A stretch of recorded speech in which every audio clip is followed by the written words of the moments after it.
邊啲國家頭5位，你就可以去估下。呢度我已經列出一啲選擇㗎啦。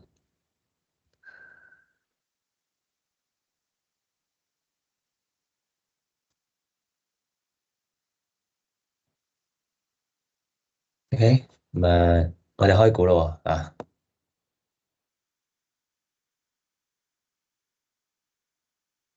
有人答咗美國啦啊！嗱，美國當然係 number 1啦，1873。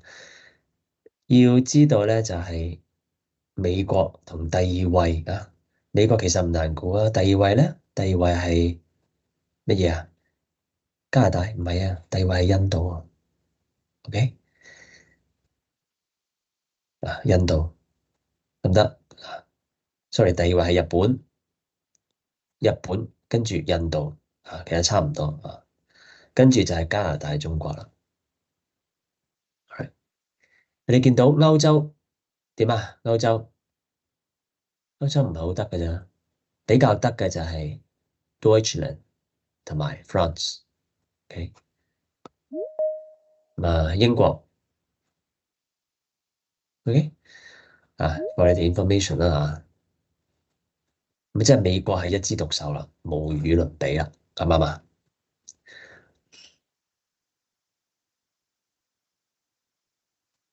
呢個本來想擺最尾，擺錯咗位置，不過唔緊要，我哋先講好嘛。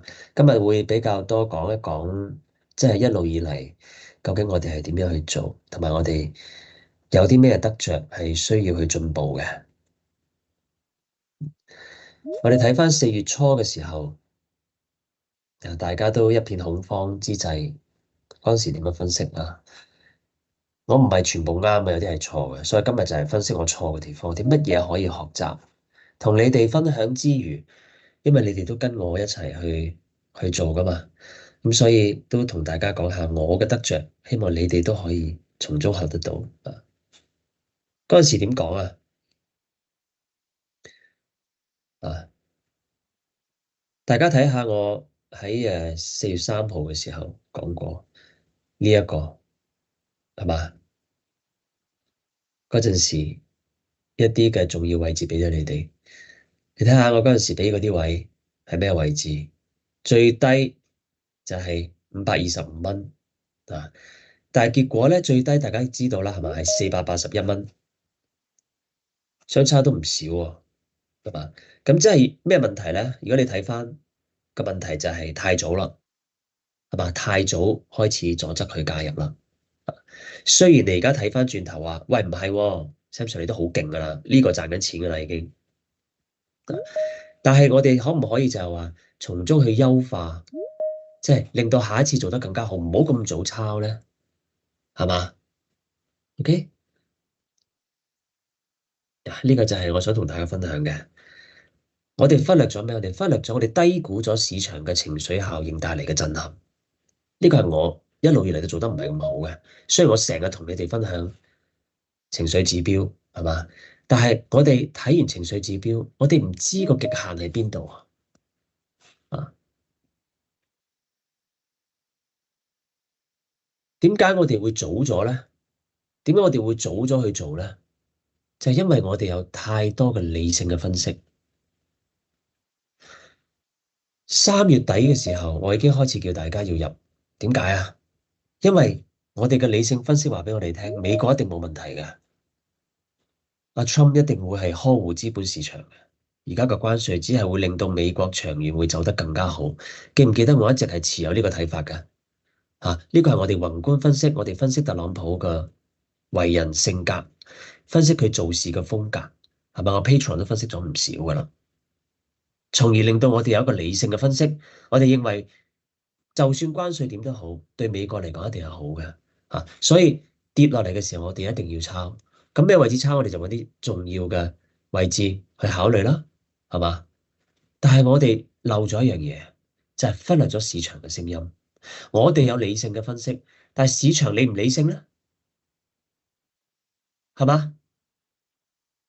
我哋忽略咗呢樣嘢。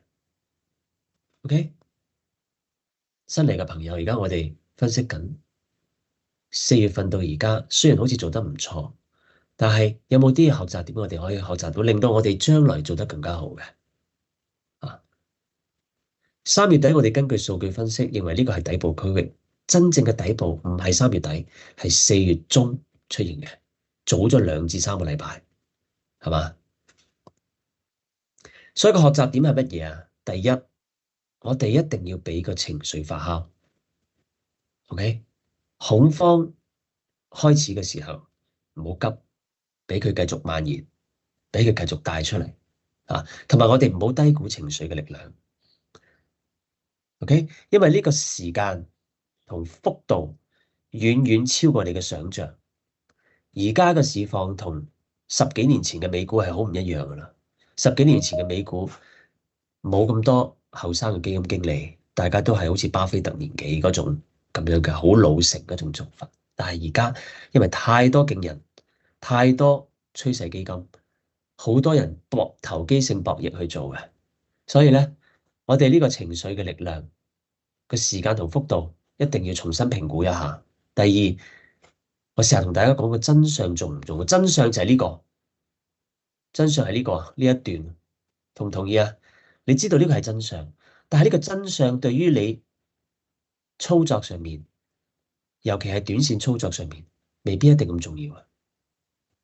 啊，咩係重要啊？了解市場諗乜嘢先係重要。當時嘅市場就係一片睇淡美股，覺得美國會崩潰嘅聲音。咁你呢個市場嘅聲音，如果你聽到嘅話，你應該要容許佢下跌嘅。OK？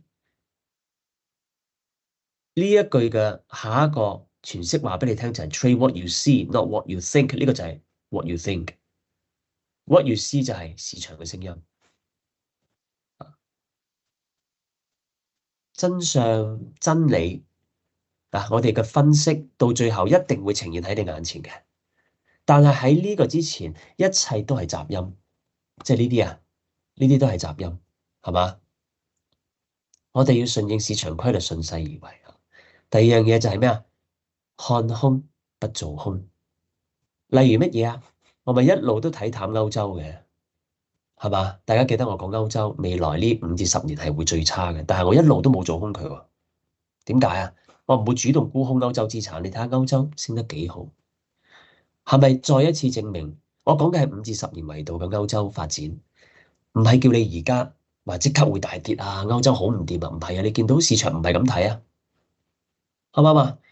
好啦，即係話我呢一張 slide 話俾大家聽，4月份到5月份以嚟，我哋嘅學習點係乜嘢？對於我嚟講，個學習點就係以上呢一啲關於真相、關於市場嘅聲音、關於你嘅分析嘅一啲嘅睇法。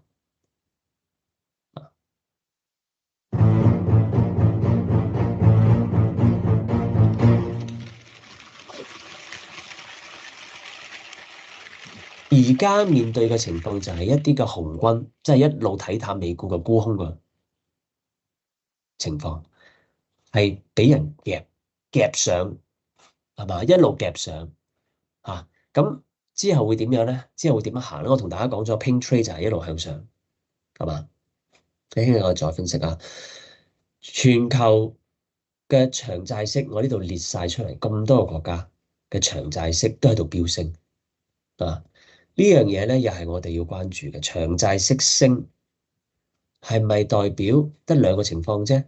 一係就個通脹失控，一係就個經濟火熱啊。OK，呢個就係全球債券市場話俾你聽嘅東西。好啦，頭先我哋講咗全球嗰個市值最大公司集中喺咩國家？全球市值最大公司競猜遊戲啊，你會揀乜嘢咧？喺年底嘅時候，究竟邊一個公司係會市值最大？大家可以喺你哋嘅評論區度講出你哋嘅睇法，睇下你哋嘅睇法同全球嘅博弈人士，人哋真係攞真錢去博嘅，一唔一樣？寫完我就嚟咯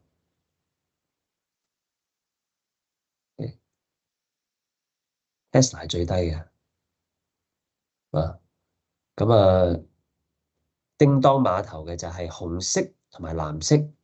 即係乜嘢啊？Microsoft 同埋 Nvidia，而家係呢兩間公司喺度鬥緊全球最快市值啊！咁啊，去到年底嘅時候，我哋再嚟睇睇究竟邊一間係啦。OK，如果你問我，我覺得有機會係 Microsoft。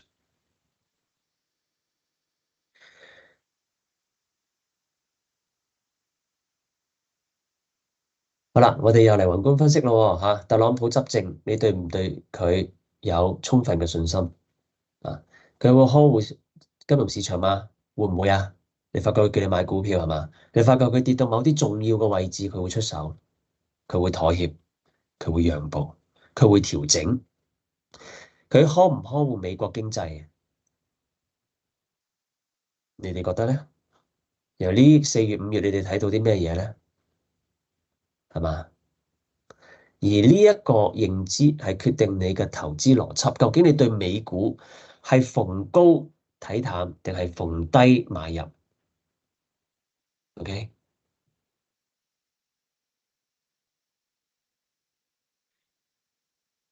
中美談判之後，究竟邊一個係贏家？啊，唔同人有唔同嘅睇法，有啲人覺得中國贏咗，因為美國跪低，係嘛？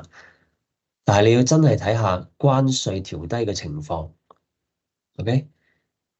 去到最尾，暫時嚟講最新嘅關稅情況就係中國調到去10%，而美國係調到30%啫。咁即係點啊？邊個喺談判上更加佔優啊？邊個跪低啊？我哋要睇數字噶嘛，係咪？點對等啫？而家美國仲係高過中國，係嘛？而實在真真正正嘅收入已經到帳啦。喺美國4月份海關收翻嚟嘅關稅收入已經有16個 billion。呢個實實在在嘅收入，我對美國嚟講，係嘛？啱唔啱啊？誒，從一個商人治國嘅角度嚟講，係咪成功啊？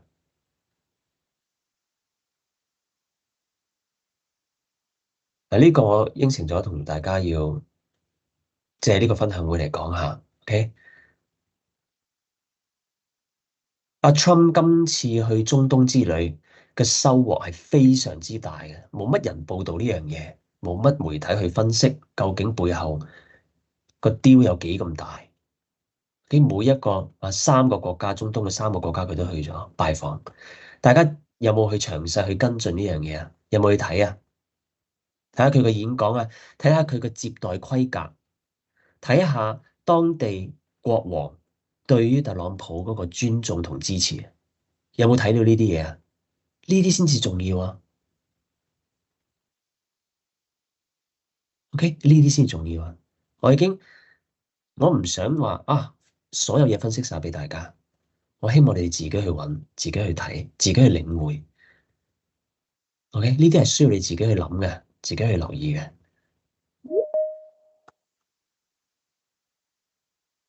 大家知道中東國家嗰3個，沙特、阿聯酋、卡塔爾係非常之有錢嘅，係嘛？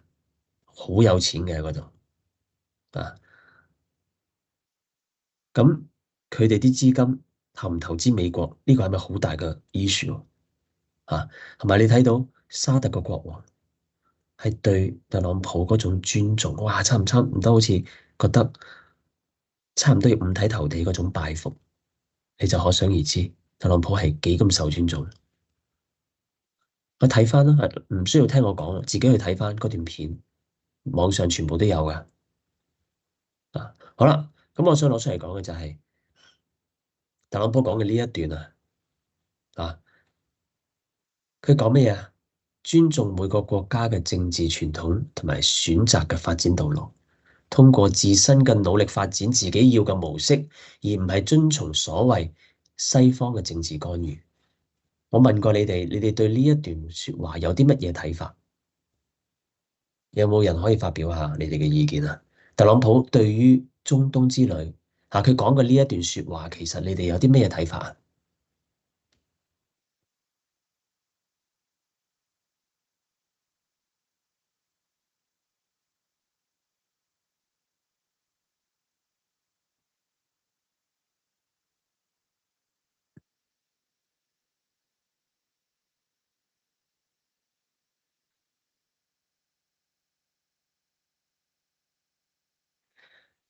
好多人對於美國係好向往嘅，覺得美國嘅科技好強大，軍事好勁。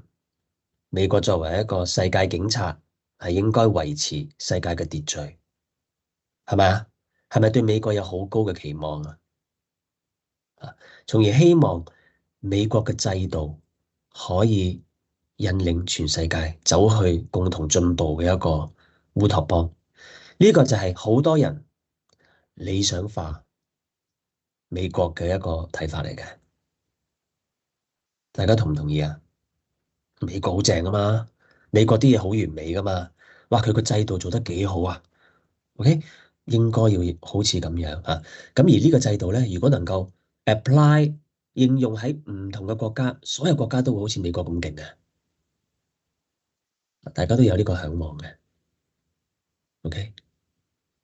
咁而美國曾經喺過去嗰十幾廿年、廿幾三十年，都係想做呢樣嘢。由佢哋早期建國嘅時候嘅清教徒開始，想將美國嘅核心價值帶俾全球嘅。OK，呢個做法就好似中國所講嘅咩統戰，但係佢當然唔係統戰啦。佢做咩要統戰啫？只不過佢想將西方嘅價值去帶俾唔同嘅國家，希望佢哋能夠攞到啲好嘅嘢去發展自己嘅國家。OK，呢個就係好多年嚟做嘅嘢。但係咧，你會見到今次特朗普去到中東嘅時候講嘅嘢咧，係同我頭先講嘅嘢係唔一樣嘅喎。佢講乜嘢啊？佢講唔好受所謂西方嘅政治干預啊！每個國家嘅政治傳統同選擇嘅發展道路都唔一樣嘅，通過自己嘅努力發展自己要嘅模式，先至係最重要。所以呢個價值觀，呢個可以叫做一個價值觀。特朗普係一啲都唔，有啲人覺得佢好奸。我話俾你聽，佢係非常之正義，佢有嗰句講嗰句嘅。你見到佢喺 Truth Social Media 嗰度係咁鬧，譬如話穆迪啊要炒佢啊，跟住鮑威爾炒佢啊，我乜呢個係純粹係佢自己嘅情緒發洩，亦都係佢表達真我嘅一個渠道。佢真係咁諗佢先講嘅。當然啦，我唔係話佢個性格好好，冇人係完美嘅，再一次證明冇人係完美嘅。佢唔能夠將自己嘅情緒控制得一個好理智嘅情況，但係你要諗下喎，佢控制得好好嘅話，你會唔會驚佢又係一個唔好嘅人咧？係嘛？如果佢收埋嘅話，你會覺得佢又係一個好咩咧？你睇下佢喺同大家講要買股票嘅前2日，係嘛？講咗之後，佢真係發表啲好消息，佢冇騙你嘅喎，啱唔啱啊？佢真係心裏面諗住啊，我將要做一啲好嘅嘢，我希望有人真係賺到錢嘅，唔好再沽美國啦。佢就發呢個消息出嚟，你話佢個心係咪好好啊？佢都警告空頭，你好收手啦，你好做，你好走啦，你唔好再嚟搞啦，係咪非常之好啊？啊，你由呢個角度去諗，好啦，我翻返嚟呢度，覺得太遠啦，太多嘢講啦。係啦，呢樣嘢啊，即係話唔好去干預人哋，人哋係要點樣嘅國情發展，由得佢哋自己去做，因為我哋要尊重佢哋。正正因為咁樣，所以咧，佢喺俄烏戰爭嗰度，佢個態度都好清晰嘅。我而家係嚟幫你，記唔記得之前講，我係嚟幫你嘅，幫你解決呢個問題嘅。你烏克蘭仲係堅持唔肯放棄所謂嘅要領土完整呢樣嘢，犧牲咗幾多人命？我而家係嚟幫你解決呢個問題，你仲唔多謝我啊？係咪？係咪？你諗下，我嚟幫你，我使乜要搞啫？你自己個國家發展成點，關我咩事？係嘛？點解你要嚟？仲要我幫手啊？好啦，你要我幫手，你又唔聽我講，世界上邊有咁嘅事啊？啱唔啱啊？要烏克蘭嘅 leader 講咩啊？澤連斯基話你要確保俄羅斯係唔會反腐嘅，之後1年都唔可以再攻擊我哋。你可唔可以確保到呢樣嘢？咁樣嚟到威脅美國？如果唔係，我唔同你簽嗰個 deal。特朗普睬佢都傻啦，係咪？人哋根本上好清晰，同我先，你有自己嘅情況，我點解要干預你哋啊？你想打咪自己打咯，啱唔啱啊？只不過佢真係可能因為好心睇唔過眼啦，又唔想見到咁多人死，所以佢先話啊，我想幫你哋去做中間人去協調一下，佢根本冇呢個責任嘅。OK，呢個係嗱，要認清楚呢個特朗普嘅價值觀，將來嘅所有嘅事情上面，佢都會採取呢個態度嘅。乜嘢啊？美國優先，我只係要管好我自己嘅國家。OK，你唔好諗住你嗰啲嘢可以影響到我。美國人自己有自己一套價值，我亦都唔會嘗試去影響大家其他國家，好似對中國咁樣。我會唔會去令到希望佢吸收下我哋西方嘅好嘅價值觀啊、開放啊、自由啊，改咗你哋嘅共產主義啊？會唔會啊？係唔會嘅。佢咪叫話希望中國開放係咪啊？開放佢嘅 business 係為咗乜嘢啊？為咗美國嘅利益，為咗可以做生意，為咗美國好大嘅企業都係其實大家知道係中國有好大嘅份額，包括 Tesla，包括 Apple，係咪？除咗 Google，係咪？好多都係有中國有生意噶嘛。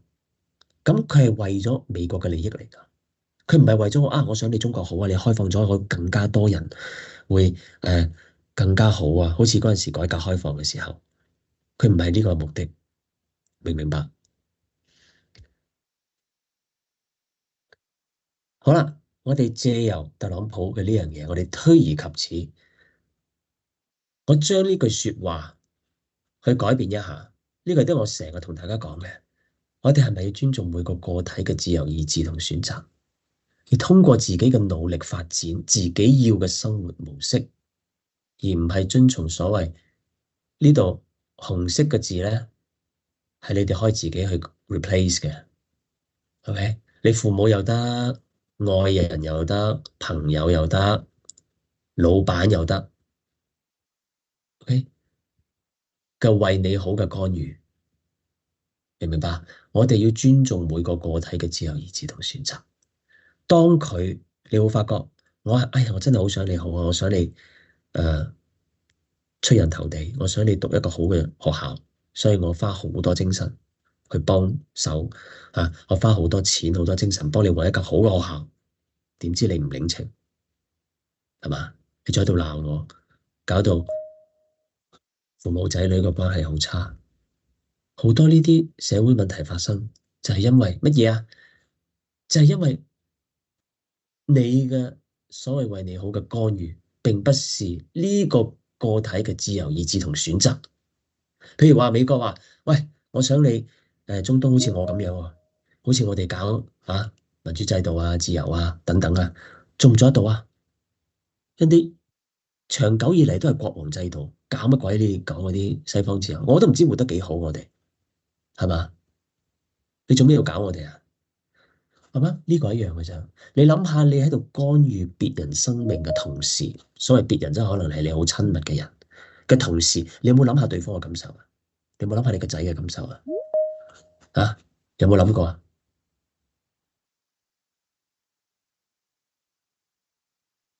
嗱，你就話我為你好噶，我永遠都係由你個角度諗法，我自己都唔捨得食，我都要供書教學養你啊，俾你去最貴嘅補習班，就為咗咩啫？你話為咗乜嘢？我為咗你，好啦，咁對方點啊？對方又好痛苦啊，你已經好痛苦啦，係咪？佢又好痛苦啊，佢又話，唉，我點解要咁辛苦啊？我都根本上呢樣嘢唔係我想要噶，我唔係想要好嘅成績，我只係想要玩。我淨係想要玩嘅咋，而家我係一個10幾歲嘅後生仔，你叫我睇長遠，你睇工作，我就係想玩，我就係想上 YouTube，咁點啊？你又一方面為佢好好貼心條，佢又一方面係咁樣，咁你點咧？咪兩個都痛苦咯。最尾個結果係乜嘢咧？最尾你覺得個仔會有用咩？一係咧夾硬聽你講咧，弱少少嘅個體咧，就最尾一係抑鬱症，一係就出去斬死人，一係就殺死父母。一係就自殺，冇一個好嘅結果，我話俾你聽。OK，你所謂的為對方好啊，這個干預別人的生命，包括是自己的孩子、自己的另一半、自己的父母等等，都是沒有什麼意義的啊，因為你要尊重別人的生命，他的選擇。OK，這個才是重要，這個才是我今天想透過 Trump 這個在中東之旅提出的這個觀點，這個價值觀，我想告訴大家的一個很重要的，你要知道的一個價值觀。如果你懂得這個，生活上很多很多的一些矛盾都會沒有了，而你就能放得下，你就能活得開心，你的身邊關注的人、關心的人也會活得很自在。OK，不要經常說為你好啊，為你好，這個是一個很毒的東西，係嘛？呢個係一個好好嘅一個借口，令到你繼續干預別人嘅生命啊！我有時好多VIP 嘅朋友都會同我傾偈談心，喺透過私信啊，講下生活啊，講下自己仔女啊咁啊，我都係俾佢哋呢啲意見嘅。好多時候，如果你諗得通，你就知道你係唔應該睇唔開噶啦。OK OK，好啦，你睇下呢一個真人真事啊，一個好勁嘅背景嘅父母，OK，個仔點樣啊？個仔好似好唔掂喎，係咪？睇個形容，OK，好擔心個仔唔出色，一無是處啊！最近問個仔嘅情況點樣啊？好到不得了啊！點解啊？點解啊？哦，原來咧喺呢啲過去呢啲咁多年嚟講咧，佢一直喺房間裏面研究投資。佢由細到大嘅零用錢、利是錢全部儲咗之後，投資喺 Nvidia 上面，一路以嚟翻咗幾十倍，賬戶裏面已經好幾百萬美金。你話你如果干預佢啊，我唔俾你喺房間裏面成日唔知做乜鬼，對住個電腦，我要逼你去補習，去做好學校，你覺得有咩用咧？係嘛？同埋你所謂嘅好，你知唔知其實人哋有個潛能，你係干預咗噶？呢個咪佢嘅潛能咯，係嘛？你俾你勁幾多啊？事實上，而家好多嘅後生仔係比大人勁好多，佢哋嘅認知比我哋高好多啊。OK，你睇下佢哋幾早就投資 crypto 啊？有幾多後生仔2015年、2012、2018年走去買虛擬貨幣啊？嗰陣時係最 hit 噶嘛。好啦，我哋大人講乜嘢啊？龐氏騙局呃人嘅唔好買，好危險啊，係嘛？結果呢班後生仔咪已經成為百萬、千萬富翁咯，買咗十幾廿粒，你諗下而家幾多錢？邊個勁啊？你覺得為佢好啊？好好顧掂自己先啦，Mind your own business。OK，好多時候事實上，孩子會比你聰明嘅，唔好再綁架孩子嘅未來。OK，你以為你好勁啊？你睇人哋。好啦，除咗呢個之外，今日再同大家講下，作為散戶，我哋係散戶係咪？有啲咩優勢？大戶機構投資者、基金經理係咪就好叻啊？我哋係咪一定會跑輸俾佢哋啊？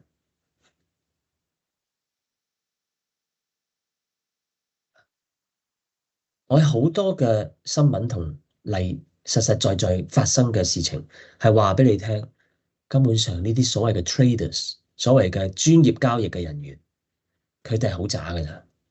佢哋喺一啲好重要嘅時候做一啲錯誤嘅決定，譬如話佢哋將嗰個 leverage 嘅 semiconductor 即係 SOX 就係沽出去，喺大升之前沽出去啊。OK，睇下喺中美談判之前，中美喺瑞士談判之前，佢哋做咗啲咩嘢啊？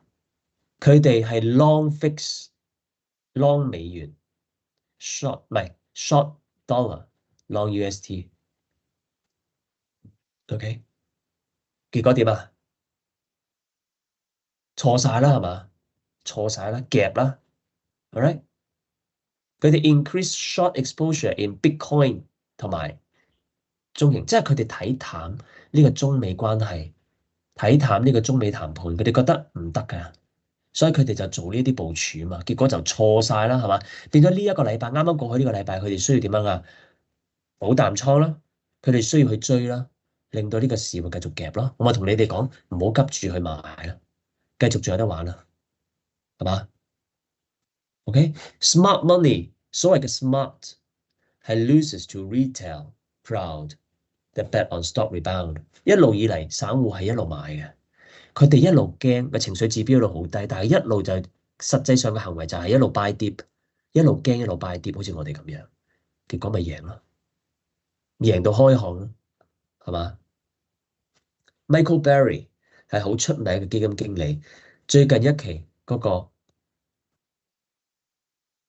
持倉係情況係點樣啊？第一季度做咗啲咩操作？你哋估下啊？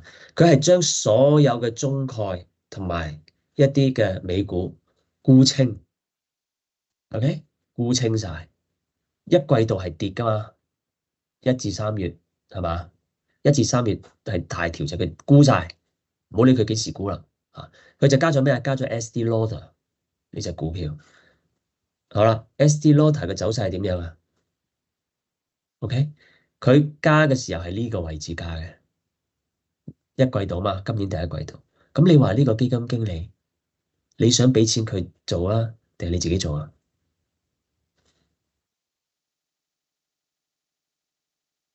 真正厲害嘅唔係頭先嗰啲基金經理或者係專業投資者，真正厲害嘅係呢啲人。所謂厲害唔係真係厲害，點解呢度括住啊？係因為佢哋有內幕消息，佢哋有真真正正內幕消息。有內幕消息嘅通常都係啲國會議員，佢哋知道一啲政策性嘅嘢。OK，佢哋知道幾時司法部會起訴某一啲嘢，見到啲咩問題，唔係有遠見啊！我俾你聽，呢啲只係有 inside information。啊，你譬如睇聯合醫療，點解跌得咁勁啊？跌咗之前，你睇下而家幾多嗰啲國會議員走去沽佢啊？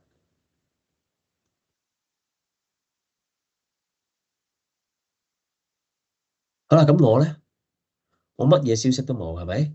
間唔中有啲啦嚇，但係你睇下，我喺舊年嘅呢個係第一季，唔係呢個係舊年作今年投資嘅部署嘅時候嗰個展望會，曾經話俾大家聽，唔好碰同政策相抵觸嘅板塊，即係醫藥板塊，係嘛？嗰陣時我 highlight 咗一啲股票出嚟，係唔可以掂嘅。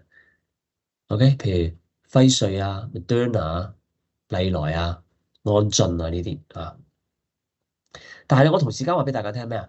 醫藥成個醫療板塊，2025年一定有機會嘅。但係我哋必須嚴選個股。有冇見到啊？我唔係整個板塊，哇，同政策抵觸我就要放棄，唔係㗎。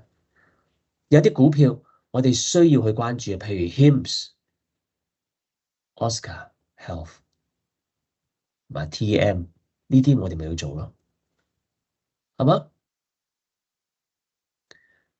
好啦，美元極度擁擠嘅 short 令美元見底反彈，所以我哋有時對一啲嘅 positioning，我哋見到係好擁擠，我哋就要小心。無論嗰個 positioning 係基金經理定係乜嘢啊，基金經理嘅美元倉位，佢哋 asset manager，佢哋去統籌呢一啲嘅倉位。你睇下，每一次去到好 short 嘅時候，short 一個資產嘅時候，邊一個開咗咪啱入嚟睇一睇？邊一個開咗咪啱入嚟睇一睇？好，唔該晒。好，你睇下，去到好 short 嘅時候，就已經有個反彈。有冇見到？每一次都係咁嘅，屢試不爽。紅色嘅部分就係佢哋 short 嘅位置，short 得好勁嘅時候，佢就反彈噶啦，就見底噶啦，係咪啊？係咪一個反向指標啊？我哋要識得去睇呢樣嘢，呢個係一個方向指標嚟噶。你唔好話哇，基金經理好勁嘅喎，佢哋 short 好勁，咁一定要跌啦，係嘛？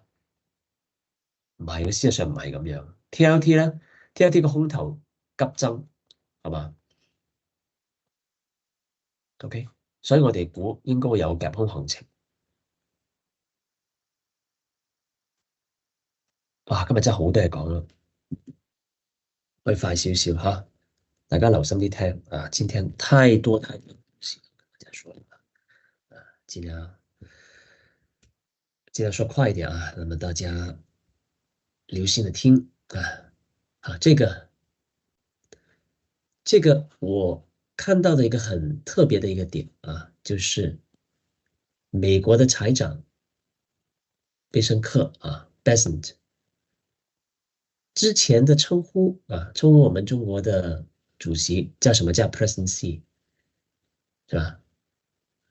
然後最近他自從那個談判之後啊，最近的這個中美談判之後結束了啊，他媒體跟他的訪問，他已經不再叫 President C，他叫 Party Chairman C。啊，呢一個轉變，呢個轉變係咪好特別啊？點解無端端要轉一個對中國領導人嘅稱呼啊？大家可以諗一諗呢個問題，呢個就係我想你哋諗一諗嘅問題。All right，呢度。而呢樣嘢就係同特朗普話聲稱啊，中國會 open up to US businesses，suspend trade barriers，可能有關聯嘅。跟住好快就開大會啦，大家諗一諗，我想表達嘅意思。OK，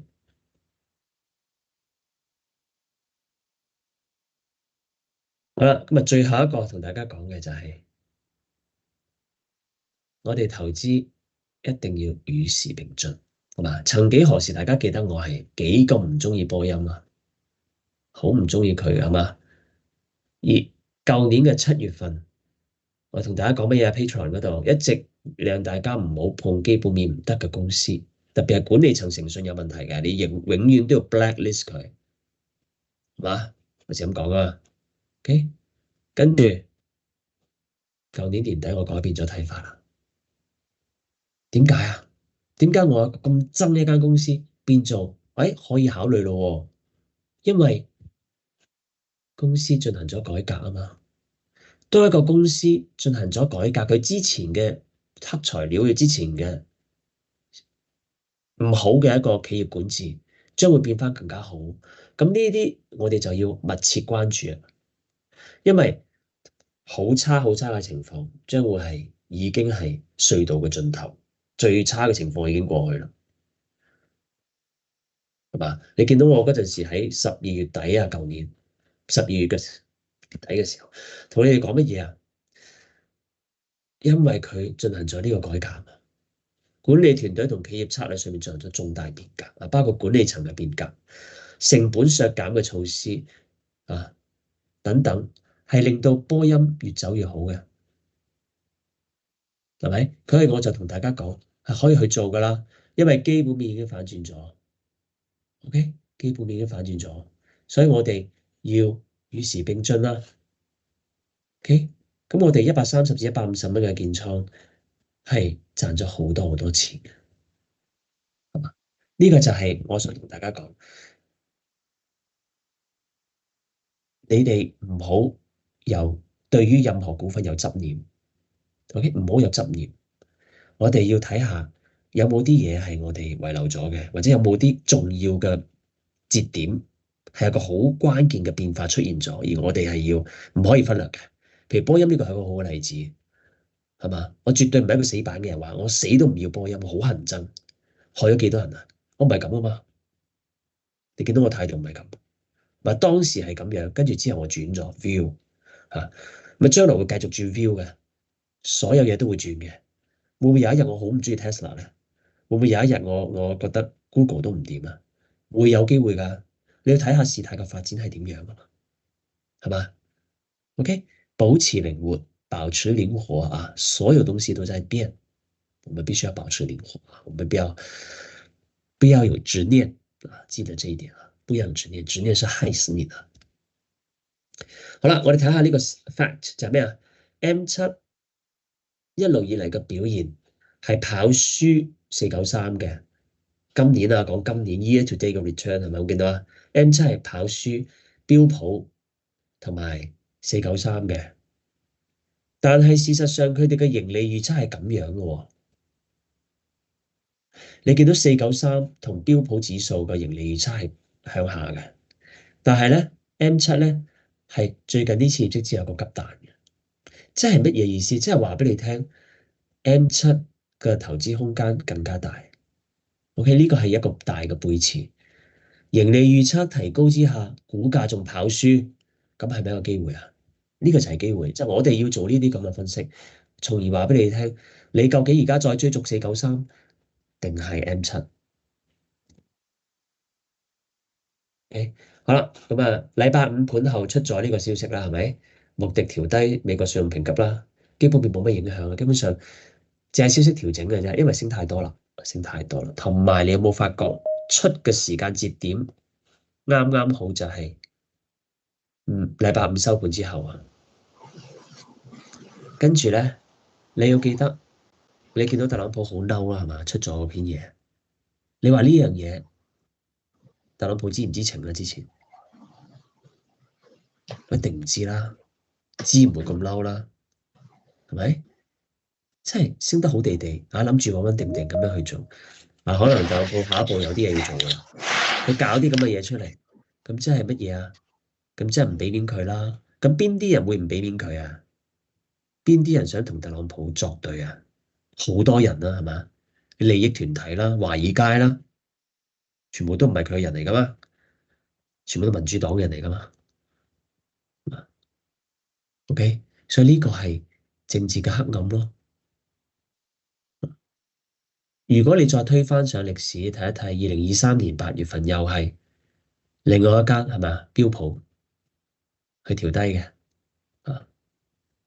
2011年歐債危機嘅時候，又係喺個最高位嘅時候出啲咁嘅嘢，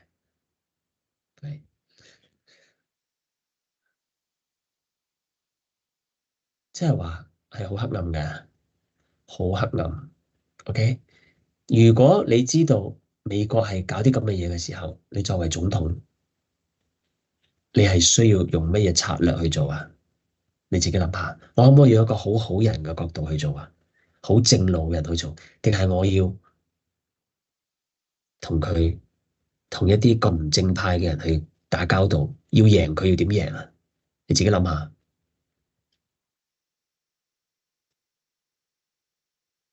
關稅會唔會令到通脹失控？睇下通脹嗰個趨勢啊，睇下通脹係因為乜嘢因素，最近呢12個月嘅變化而導致嘅。誒，呢度啊，睇一睇啊，油價幾多先至合適啊？講咗啦，佢講咗40至50蚊先合適嘅。咁所以呢個係可以作為一個交易依據啦。最新 GDP forecast 預測係2.4啦。咁呢個成日都變㗎啦，好特別啦。我哋要睇嘅就係呢一張圖，成日攞俾大家睇，希望你哋記得而家整體嘅趨勢係點樣嘅。我哋主要睇個通脹啦、油金比同金比啦、美債息啦、利率水平嘅總體趨勢。紅色嗰條線就係利率，黑色嗰條線就10年債息，綠色、黃色就係分別係油金比同金比。紫色就係通脹數據。你會見到啲乜嘢啊？喺2022年年中開始，一個商品市場交易嘅結果，即係乜嘢啊？即係油、金、銅，呢個係商品市場交易嘅結果。經濟數據即係咩啊？即係通脹數據係嘛？通脹數據全部都係向下走緊嘅趨勢嚟嘅，係嘛？呢個大趨勢22年至今都不變嘅，都係向下走嘅，反覆向下走。問題就係乜嘢啊？問題就係美聯儲利率仲係喺上面，美債息依然喺上面，但係大家又知道美債息其實同美聯儲嘅利率係一致嘅，即係美聯儲嘅決定啊，係好多時係基於美債息嘅走勢嘅，大家一定要認識呢個 fact。OK，佢哋嘅背馳係好短暫嘅啫，黑色嗰條線同紅色嗰條線基本上走勢一致嘅，咁多年嚟都係咁樣嘅。啊，好啦，咁即係話乜嘢？而家出現咗個背馳咯，即係利率仲喺高位，但係通脹嘅勢頭係落緊去嘅。咁你話應該信邊個？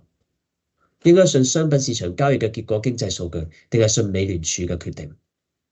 大家自己諗下。動能板塊依然都好好啊，市場完全面 risk on 嘅狀態。OK，你見到佢升嗰啲都係航天啊、AI 啊、blockchain 啊、quantum computer 啊、核電啊，呢啲全部都係一啲 risk on 我哋曾經12月1月炒得好勁嗰啲板塊，ARK 都上榜，中概股。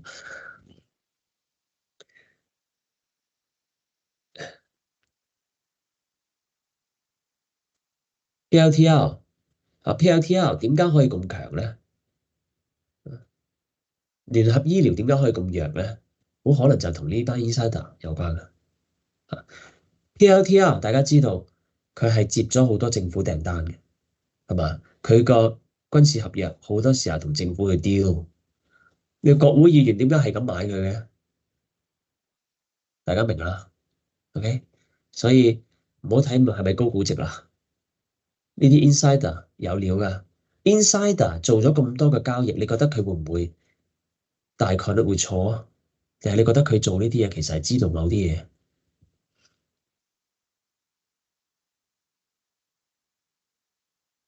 ？Tesla 嘅周線 MACD 留意係周線 MACD 金叉已經形成咗啦，一個靚嘅月底走勢。咁啊，我哋講過喺群度350蚊呢個位置，350至352呢個位置係一個重要阻力嚟嘅。點解咧？因為佢已經係由高位488蚊跌到去低位213.6，反彈上嚟0.5個位置啦。啱啱好就係呢個位，所以你見到次次咧去到350蚊就頂一頂翻落嚟，點解咧？就因為呢個係0.5啊嘛。我同大家講咗一波嘅反彈上升0.5嘅位置就好，就一部分多倉噶啦，極致就係0.618啊嘛。所以我同大家講362呢度至到383呢個位置係呢一輪反彈嘅可能，你需要考慮獲利嘅位置啊！呢個係短期巨大嘅阻力區，防守位依然都係喺呢個位置300蚊至到我叫大家講嘅右側位置係嘛？去到呢度嘅右側呢個缺口位置啊。蘋果點解講蘋果咧？係我唔中意呢隻股票嘅，但係咧唔長線持有啦，一定唔長線持有啦。我嘅做法係唔長線持有啦，係你自己決定啦。如果你要做。波段炒作可以考慮嘅，點解啊？因為波段炒作好清晰，啲位置比較清晰，我哋就可以做啦。清晰 in the sense 佢上面嘅221蚊呢個位係好大阻力嘅，OK？但係下面呢個位有好大支持嘅喎，所以我哋咧如果要做嘅話咧，就係裂口位置買，止蝕擺喺93嘅低位，或者你想唔想承受咁大嘅回撤風險，你可以擺喺200蚊呢個位，俾一啲 buffer 佢。我諗佢足夠噶啦。如果佢真係跌到呢啲位置，我覺得應該係短線動能喪失噶啦。XLV 我同大家講左側可以構成買點，係咪？因為佢呢一個 XLV 對 SPY 嘅比值關係已經嚟到去2008年5月份嘅低位啦，即係話 XLV 已經跑輸咗標普好多年，唔係好多年啦，跑輸咗標普好多。你去睇下佢。一路都係跑贏標普嘅 XLV 啊，咁而而家呢個位置翻翻08年，所以我覺得呢個係可以考慮嘅啊。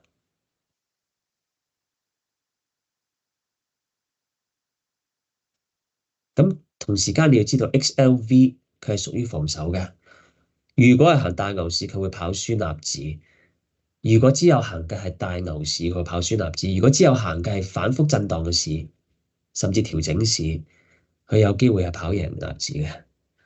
咁你做 XLV 嘅態度或者你嘅諗法，一定要係作為資產配置嘅一部分，因為佢唔係攞嚟短炒嘅，你升得好慢。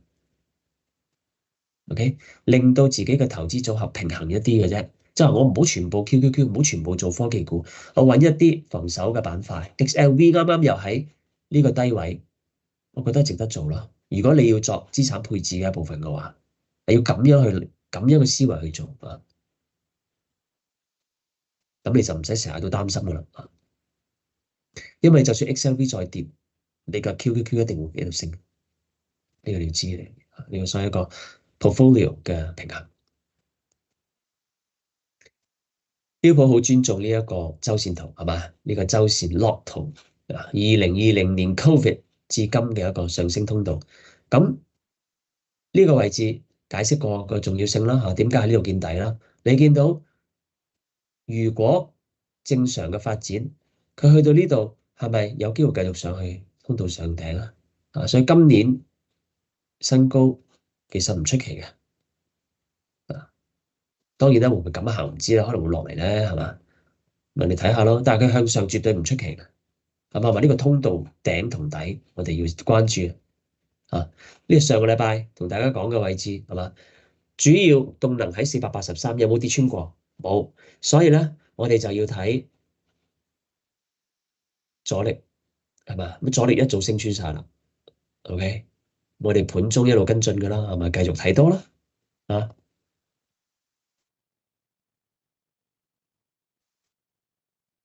同大家講過啊，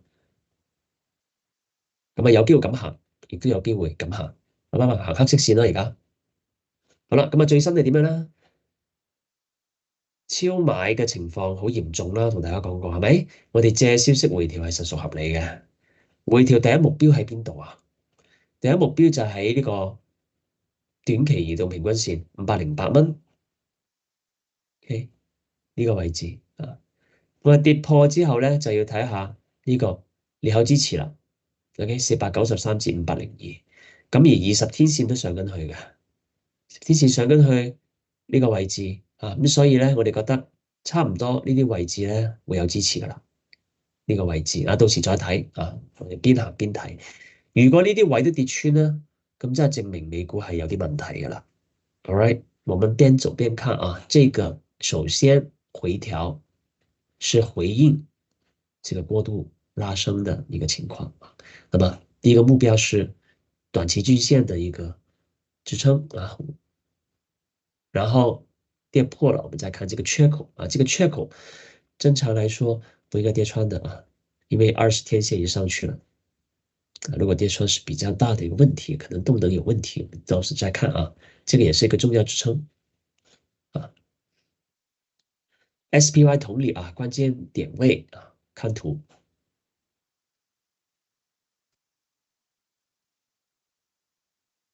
比特幣中長線睇情況冇變化，冇變化。但係我唯一嘅跟進嘅就係短線嗰個 trading stop，佢應該要升到去98000噶啦，因為98000呢個位咧係短期嘅動能線嚟嘅。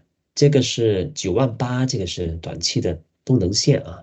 然後上到106000，以至這個雙頂的這個位置，108000左右，這裡應該是一個大的阻力區啊。呢個就係最新嘅 IV 計算出嚟嘅波動情況啊。你見到咧，睇下 Tesla 啊嘛，我哋睇下啲關注嘅股票 Tesla。正路嚟講去到375啊，牛嘅話去到400蚊嘅，波動都幾大啊，最低可以300蚊，得唔得啊？最低可以300蚊。正路嚟講去到325。蘋果喺呢度啊，蘋果係點啊？蘋果係205198，所以咧，如果你 set 蘋果你要交易佢咧，你可以 set 低個198，譬如197、196呢啲位已經好極致噶啦。呢個係2倍嘅一個 standard deviation 嚟噶，2倍 standard deviation 嚟噶，所以正路嚟講，佢205應該要停噶啦。咁呢個係作為一個防守係 OK 嘅，啊阻力就係221啦，頭先講。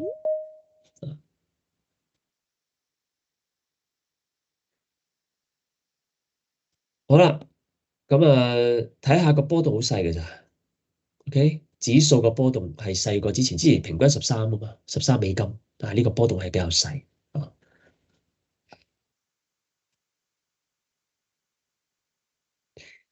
咁呢張 chart 咧 update 咗 affirm 啦，upstart 啦嚇，擺翻嚟個名單裏邊。咁我就因為太多隻啊，咁我就想話俾大家聽咧，整咗個十大出嚟。啲人成日都想睇十大，呢個就十大。呢個十大有一樣嘢要補充嘅就係你見到咧，喂，點解冇咗 Google 同 Amazon？所以呢個十大咧唔係一個長線持股嚟嘅。我知道大家應該冇乜耐性等3年到5年，或者係甚至係1年，可能大家都唔想繼續啦，係嘛？所以我就呢個倉位係一個叫做中短線倉位，OK？中短線倉位，我想保留嗰啲係一啲有動能、識得喐，又有盈利支撐，唔怕揸嘅股票，OK？這裡解釋一下這個十大持股不是長線持股，為什麼沒有 Amazon、Google 在裡面因為這些比較慢，所以這個呢可能是更加的符合現在的市況，而且大家的喜好就是想找一些動能股，對吧？所以我就把十大的動能股中短線交易的一個持倉核心持倉分享到這兒就是這個十大。Oscar，如果有補夾機會，絕對係加倉良機，係咪？我喺嗰個 Teams 度分享咗啦。市場俾唔俾機會咧？知禮拜一會唔會有機會咧？大家睇下啦你睇下呢個位置就係籌碼分佈最密集嘅地方，即係話呢班聰明資金咧，我又認一認叻我哋都係屬於聰明資金嚟嘅。我們都是屬於聰明資金，對吧？我們都是 smart money，因為我們就在這裡建倉的。我們更加厲害的是在這裡已經有了12塊多，我們建倉的不是13塊多。這裡我比他們還聰明我們屬於這個。好，這幫人建倉了包括我們，然後 gap up 做一個這個 bull flag 所以我說如果能突破這個17塊1左右就很關鍵了。OK。未來看一下可能星期一會回來回踩看一下能不能補這個缺口。我喺 Teams 嗰度咧花咗好多時間揾咗啲資料俾你哋，咁嗰度我就唔重複噶啦，有時間大家自己去睇擺得上去嘅你唔睇係你哋自己嘅問題啦，呢度都係比較重要嘅東西，擺上嚟呢度咧就值得同你哋分享嘅，值得去解釋一下嘅。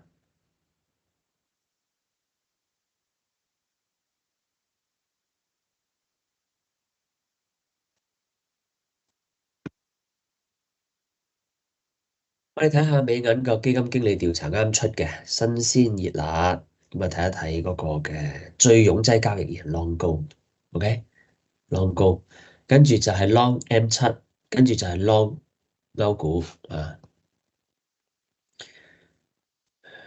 你話呢班基金經理係咪佢哋咧？係咪啊？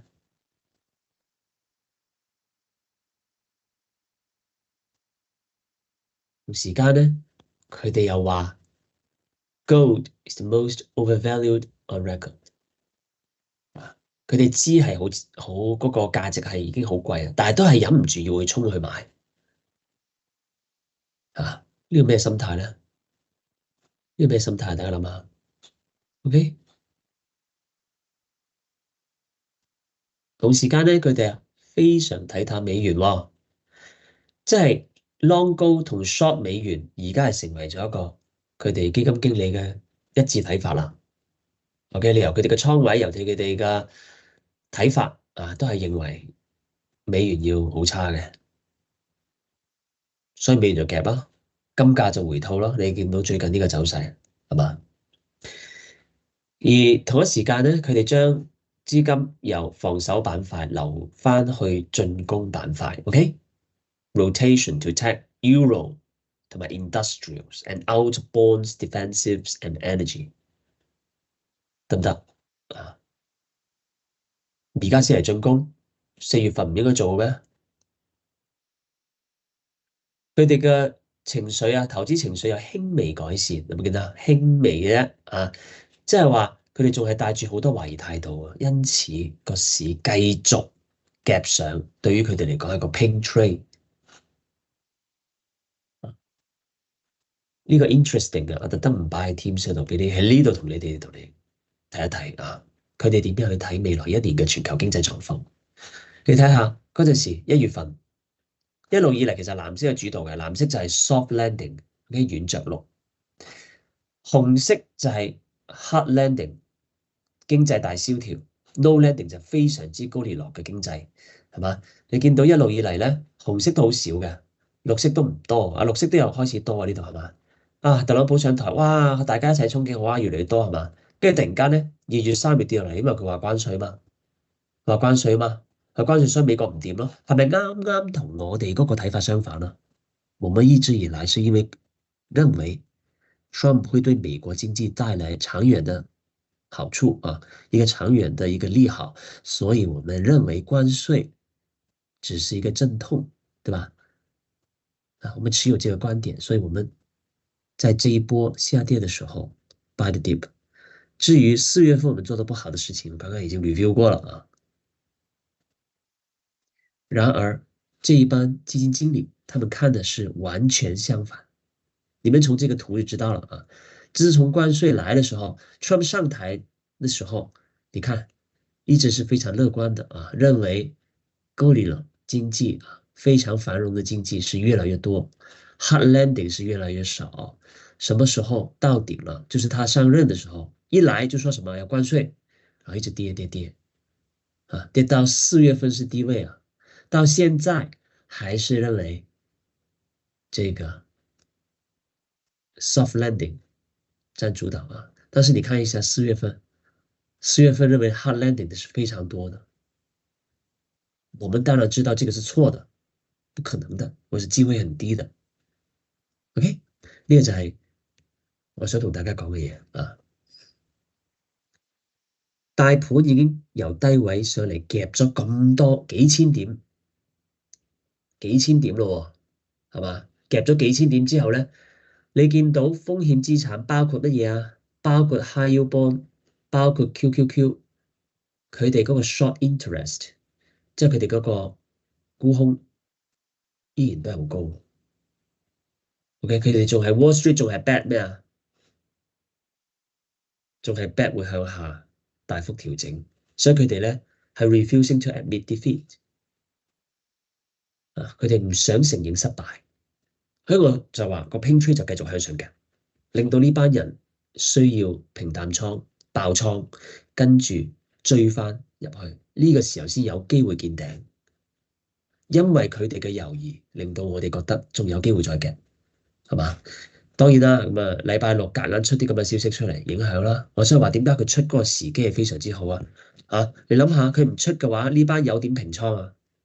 你諗下清楚，佢出就係因為佢哋想平淡倉。為什麼我說周五盤後才出這個調低評級的這個新聞，這個時間點是非常的黑暗呢？就是因為他們這些人需要平他們的空倉啊，華爾街一大堆的這個 short interest，他們需要去平倉。外國資金重新回流美國啊，翻嚟咯，佢哋翻嚟啦。但係你睇下翻嚟個幅度大唔大啊？相比之前，系統性基金嘅買入咧，佢哋無腦操作噶啦，係嘛？一有個上升嘅趨勢，佢哋就買噶啦。一買嗰個量係去翻23年8月份咯，4月份散戶、零售投資者獲得空前勝利啦，佢哋不斷 buy dip，係咪？好啦，高盛研究就係今年嘅企業回購今日係刷新紀錄噶，好勁，所以佢哋有大量嘅資金會走去 buy back。如果冇任何嘅 AI 投資項目可以做，佢哋就走去回購自己嘅股票。除咗巴郡，巴郡係點解唔回購咧？嗰陣時股東會都講可能太貴啊，佢哋自己股票嘅估值都好高，所以唔覺得想回購啊。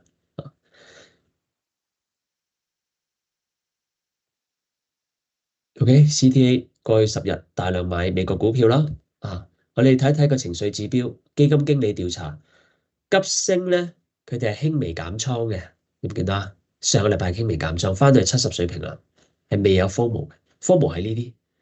喺呢啲情況，我哋需要擔心個跌會出現如果唔係，仲有得夾係嘛？AI 個人投資者情緒指標睇紅指標咧，終於跌破50啦，係嘛？一路以嚟都係好高噶嘛，都唔明點解升咗咁多再咁高，去到5月份咧，5月中終於升穿咗200天線，幾日之後佢哋就跌穿50啦。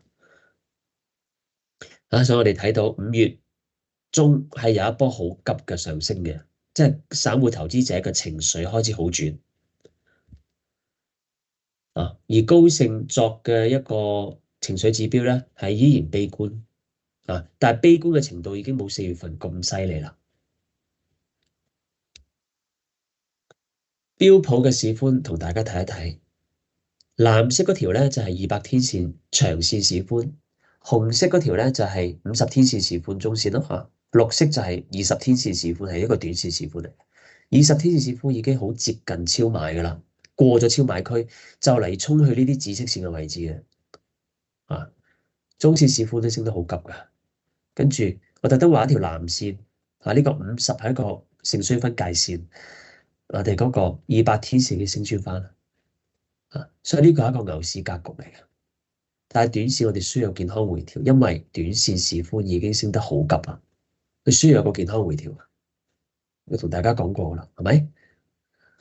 而呢幅圖令到我更加認為需要調整噶啦。個調整可能係債升翻，或者係股跌翻，都會令到呢個比率唔可以再上升。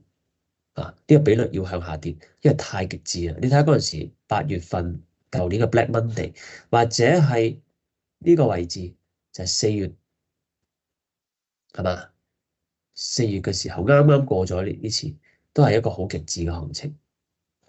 去到呢度就買股票，去到呢度應該係沽股票，買債。你唔買債唔緊要因為個債而家都比較複雜，你可以沽股票OK，短線市寬去到接近90嘅超買水平，短線回吐風險增加但係唔一定反轉。你睇下呢個位置，Credit spread 繼續去到向下走咯少少反彈，呢度不足為奇啦，繼續升呢個趨勢係幾明顯啊。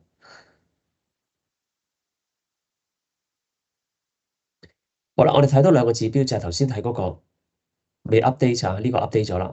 Stock price breadth 個市寬我哋睇密支根，唔係密支根McClellan Volume Summation Index 就係升穿1500，去翻去之前呢啲位置咁而呢個 put call ratio 已經去到呢個位，所以咧短期回吐一觸即發，一觸即發。我同大家講係禮拜4已經講啦，係嘛？大盤嚟到 overstretch 嘅狀態，特別係科技股領域，大家要當心回吐一觸即發。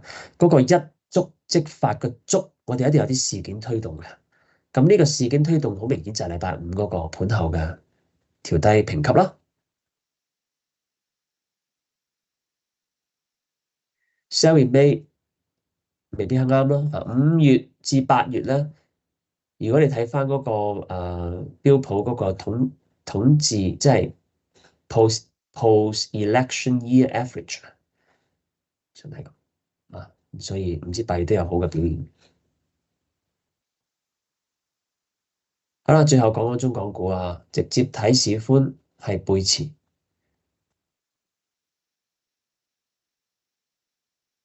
OK，市寬背馳，即係個動能減弱嘅跡象咁支持就喺呢度啦。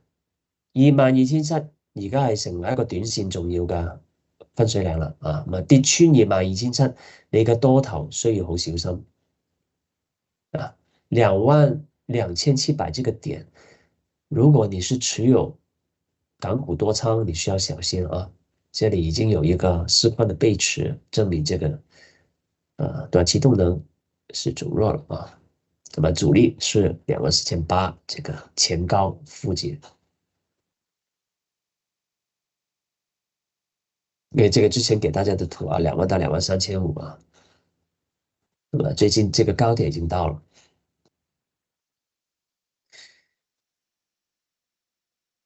OK，十大沽空平倉，你見到大手加沽美團友邦喺呢度啊，平倉咗小米。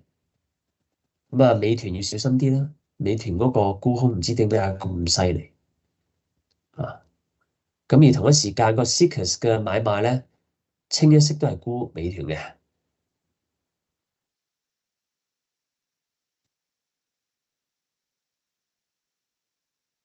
仲未完㗎吓，仲有少少嘢同大家分享嘅。呢個圖好耐冇攞出嚟啦，而家攞翻出嚟係咪？Climb the wall of worry 嘅意思即係話，又攞翻呢幅圖睇下啦。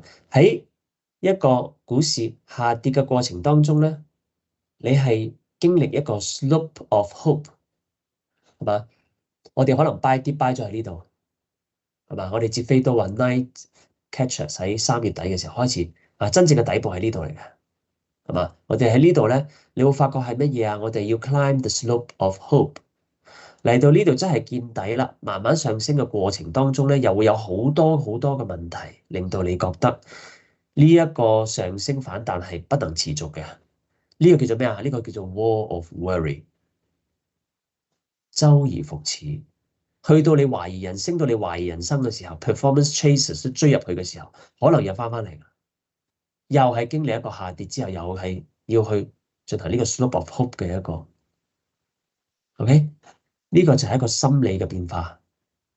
這個圖我希望大家要記住啊，無論你是這個美股的下跌的行情，你經歷這個希望的這個 slope，或者是你在反彈過程中的一個 wall of worry，一個擔憂的一個牆，你怎麼去跨過啊？這個都是一個過程。誒，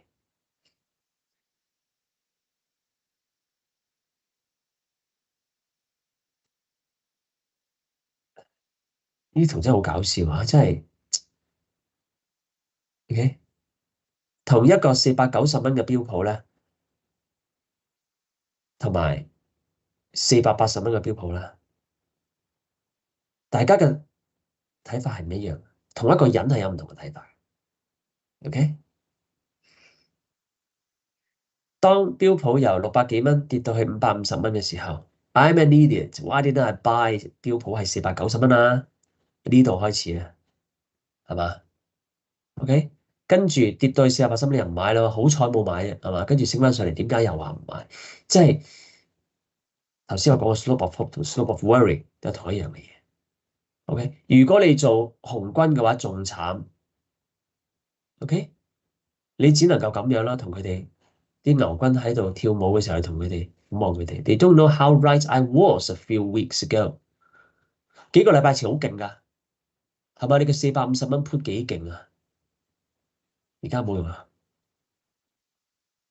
呢個就係話俾大家聽，你做空美股，你只能夠係好短暫贏到錢，大部分長時間你都係會輸錢嘅。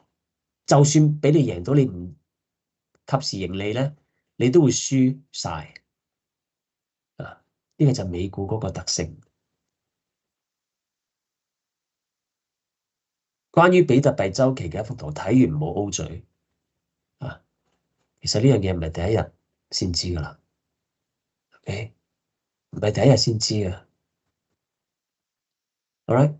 而家我哋喺呢度啊，去到呢度就會有 correction phase 啊，啊，可以升到呢度啊。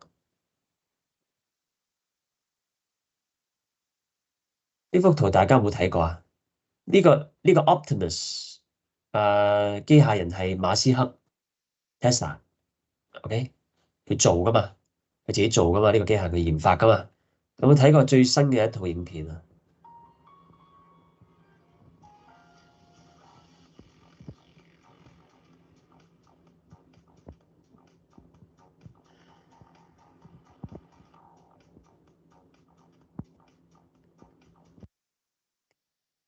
之前記唔記得我哋睇呢個機械人嘅時候咧，第一次睇嘅時候啊，幾個月前啦，係咪？佢個手指啊嗰啲係好唔靈活㗎，好慢嘅個反應。你睇下經過幾個月嘅變化，已經變成好似一個真人咁樣。OK，好多人幻想緊，其實機械人咧唔單止會取締人類嘅未來，佢仲可以取締真人，真係。所以咧，唔好再對自己個伴侶囉嗦，唔好再對自己嘅仔多多要求啦。你並不是不能取代嘅，一個機械人可能好過你嘅。OK，要記得呢樣嘢。OK，係嘛？我哋舊年投資展望已經開始講 Optimus 呢隻機械人啊，對於美國勞動市場嘅影響，嗰陣時已經作咗詳細嘅分析。我哋呢啲所謂宏觀面分析或者基本面分析，唔係而家先講嘅，好早已經講㗎啦，係咪？係嘛？呢個 first conversation with a human 啊，叫你哋去睇下㗎。咁你了解咗呢啲嘢，你就仲點會覺得 Tesla 係冇前景咧？係咪？係嘛？呢度大家講，所有嘢都係高瞻遠矚，你一定要有一個睇遠少少嘅東西。再睇下呢個，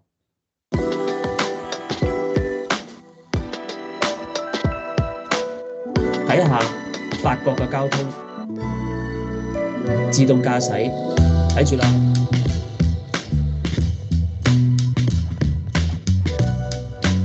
幾咁複雜嘅迴旋處，大家知道其實冇地下冇得線嘅，睇下冇喐過嘅一個自動駕駛夠唔夠安全，可唔可以避免意外發生？唔好聽睇實際嘅情況，知唔知啊？睇下你對自動駕駛有冇信心？你對自動駕駛嘅技術演進有冇信心？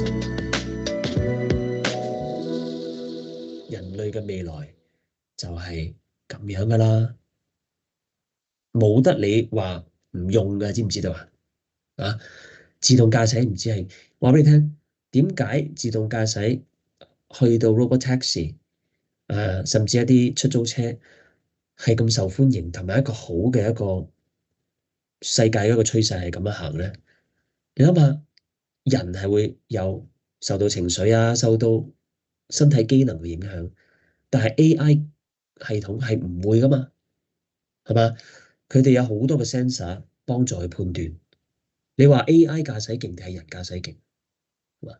當所有人都用自動駕駛嘅話，都用一個自動駕駛嘅模式嘅話，你話呢個世界道路上面嗰個交通安全係冇改善好多啊？唔會再有咁多致命嘅交通意外。大家都用嗰個前提就係大家都用一個自動駕駛，OK？你有啲用自動駕駛，有啲唔用嘅，有啲用人揸嘅，係嘛？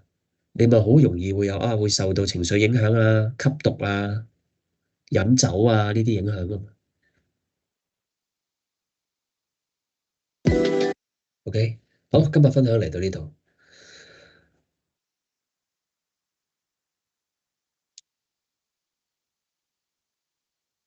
今日好多嘢講啊，咁啊睇睇大家有冇咩 feedback。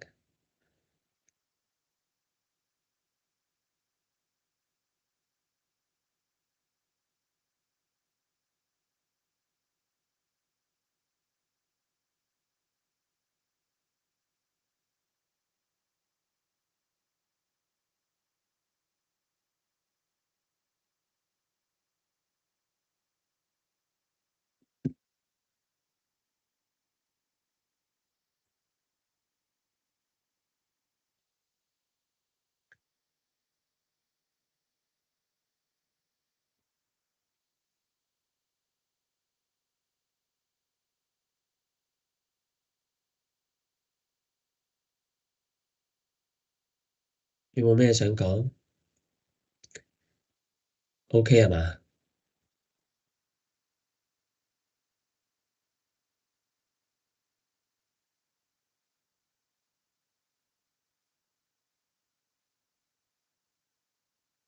好，咁啊冇咩想傾咧，就多謝晒大家。